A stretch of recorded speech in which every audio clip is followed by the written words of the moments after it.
तिलक वर्मा बहुत कैलकुलेटिव बल्लेबाज है, बहुत समझदार बल्लेबाज है। गेम की पल्स को पूरी तरह से ये खिलाड़ी समझता है। जिस तरह से पंजाब के सामने कैलकुलेशन के हिसाब से मुकाबला जिताया, एक और बाद वो एशिया कप का फाइनल याद आ गया पाकिस्तान के सामने। विश्व कप में भी कई ऐसी पारी खेली थी भारत के लिए जहां पे भारत को जरूरत थी, उस तरीके का ये बल्लेबाज है। इस मुकाबले में भी क्या किया, जानते थे लेग स्पिनर आने वाले, वहां पे उनको टारगेट किया। जानते थे कि अगर अर्शदीप गेंदबाजी करने नहीं आए, मार्को जेनसन गेंदबाजी करने आए, दबाव में हो सकते हैं, उनको बहुत अच्छे से कैलकुलेशन के साथ 22 रन उस ओवर में जड़ दिए। जहां भी मुझे लगा श्रेयस ना अर्शदीप को गेंदबाजी करा सकते थे, वो नहीं कराई, वहां पे गलती हुई, उसका फायदा उठाया। और आखिरी ओवर में भी जब तिलक वर्मा बैटिंग कर रहा था ना, उसने क्या किया, ऑप्शन के बाद जब गेंद ना बीट हुई बाटलेट की, तो फिर जानते थे इसी लाइन पे गेंदबाजी आने वाली है, फिर कैलकुलेट किया, फिर ऑप्शन पे बैकफुट पे छक्का लगाया, ओवर कवर अंडर प्रेशर।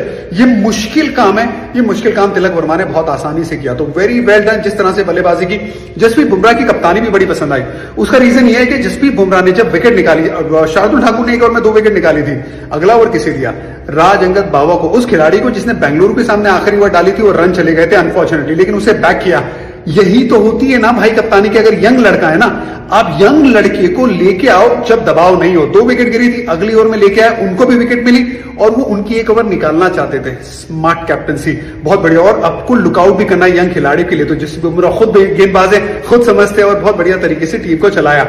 लेकिन इसके बावजूद भी मुझे ऐसा लगा कि पंजाब ये मुकाबला जीत सकती थी अगर थोड़ा कैलकुलेशन बेटर होता। क्योंकि आपने दूसरों का आंकड़ा इस पिच पे जहां पे ग्रिप थी, दूर वाली लेंथ काम आ रही थी, वहां पे बेहतर आप गेंदबाजी कर सकते हैं और प्लानिंग भी बेहतर कर सकते हैं। मैंने चहल की बात की, क्या चहल ऑफ स्टंप के बाहर वो गेंदबाजी कर सकते थे रोड लेफ्ट हैंड बल्लेबाजों के सामने।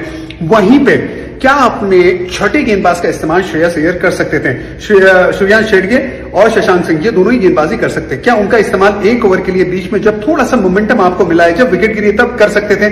क्योंकि बाटलेट का तो काम नहीं ना आखिरी में ओवर में गेंदबाजी करना। मार्को जेनसन भी तो परेशान है ना अपने चाहे वो यॉर्कर के लिहाज से या फिर अपने परफॉर्मेंस के लिहाज से, तो वहां पे कैलकुलेशन थोड़ा और बेटर हो सकता था। और एक और चीज पंजाब बेहतर कर सकती थी, पावर प्ले में स्लोअर वन का ज्यादा इस्तेमाल। 4 स्लोअर वन डाले थे, 100 का भी स्ट्राइक रेट नहीं था बल्लेबाजों को, तो क्या वहां पे वो इस्तेमाल कर सकते थे, करते तो जरूर फायदा होता और रियल विकेट उनको खामोश भी रख सकते थे। लेकिन वेल डन मुंबई।